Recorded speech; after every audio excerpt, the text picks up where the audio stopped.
The drama between The View and country music superstar Carrie Underwood has escalated to an unprecedented level, sending shockwaves through the entertainment industry. While Underwood has largely avoided political controversy throughout her career, her decision to perform at Donald Trump's inauguration has ignited a massive backlash, one that has now turned into a full-blown legal battle. Initially, she defended her choice as an act of patriotism, emphasizing unity over politics. However, her performance triggered outrage from critics, especially the outspoken hosts of The View, with Joy Behar leading the charge in condemning Underwood's decision. Rather than letting the criticism slide, Underwood took a bold and unexpected step. She is suing The View and its co-hosts, particularly Joy Behar, for a staggering $800 million, claiming defamation and character assassination. This lawsuit has transformed what was once a heated debate into one of the most significant celebrity legal battles in recent memory. The outcome of this case could have lasting consequences for both the media and public figures, setting a new precedent for what is considered acceptable discourse in the world of television commentary. Underwood's announcement that she would perform at Trump's inauguration was met with immediate and intense reactions.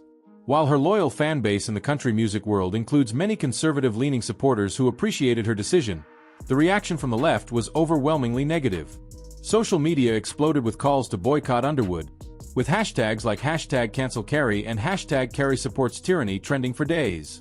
Critics accused her of aligning with a divisive political figure and questioned how she could claim to stand for unity while participating in an event they saw as inherently controversial.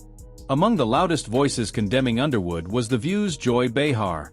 During a fiery segment on the show, Behar did not hold back, questioning how Underwood could claim to love her country while supporting and normalizing a convicted felon who wants to destroy it.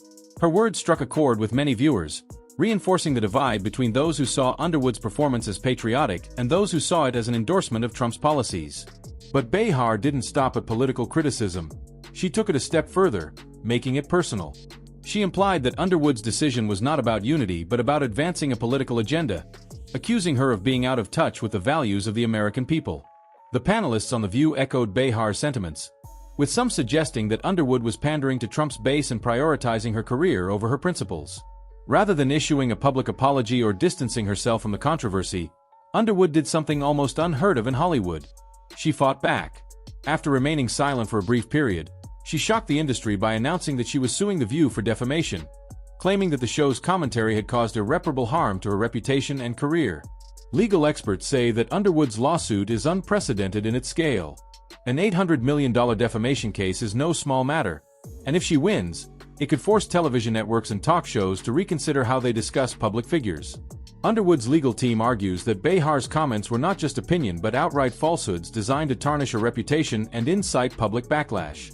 Underwood's lawsuit asserts that the hosts of The View crossed the line from fair critique into deliberate slander, damaging her standing in the music industry.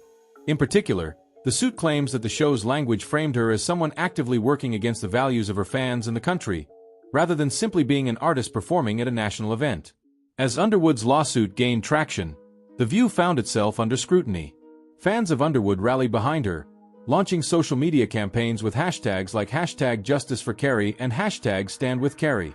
Even those who disagreed with her political stance began to question whether The View had gone too far in its criticisms. Meanwhile, behind the scenes, tensions at The View reportedly began to rise. Sources claim that ABC executives were unhappy with Behar's outspoken nature, especially given the legal trouble it had now brought upon the network. Whispers of Behar being pressured to issue an apology began circulating, but she remained defiant, standing by her words. Despite the mounting backlash, Behar doubled down on her criticism, stating that she did not regret her comments and that she believed she had the right to express her opinion. However, the lawsuit has left many wondering if The View may be forced to make significant changes to avoid further legal troubles. While the controversy raged on, Underwood took the stage at Trump's inauguration with professionalism and poise. However, just as she began singing "America the Beautiful," unexpected technical difficulties arose. Her microphone cut out, the speakers crackled, and the sound team scrambled to fix the issue. Many performers would have faltered in such a high-pressure moment, but Underwood remained composed. In a stunning display of resilience, she powered through, launching into an a cappella rendition of the song that quickly captivated the audience. The moment went viral, with even some of her critics admitting that she had handled the situation with grace. But rather than acknowledging Underwood's perseverance, The View seized the opportunity to mock her once again.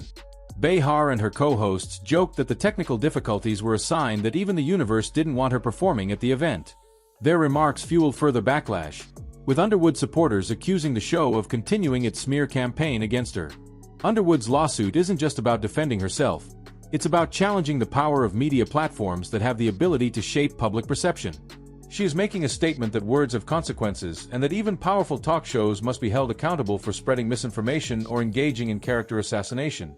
The stakes of this case are monumental. If Underwood wins, The View and other talk shows may face increased pressure to be more responsible with their commentary. Television networks might implement stricter guidelines to prevent similar legal battles in the future.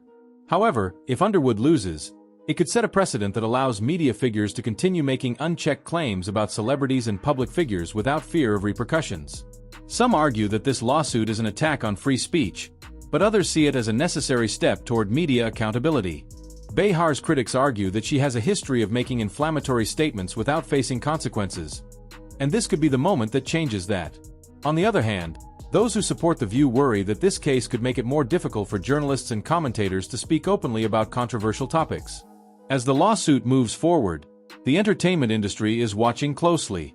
Will this legal battle force The View to change its approach, or will it reinforce the idea that public figures must accept intense scrutiny as part of their fame? For Underwood, this case is about more than just money.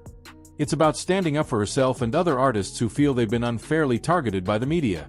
If she emerges victorious, it could embolden other celebrities to take legal action when they believe they have been defamed. In the end, this controversy has exposed deep divisions in the country, not just in politics but in how public figures are treated by the media. Whether you support Underwood's lawsuit or see it as an overreach, one thing is clear. This is a defining moment in the ongoing battle between celebrities and the press. What do you think? Is Carrie Underwood justified in suing The View, or is this a dangerous attack on free speech? Let us know your thoughts in the comments below. Don't forget to like, subscribe, and turn on notifications to stay updated on this unfolding drama, because this is just the beginning.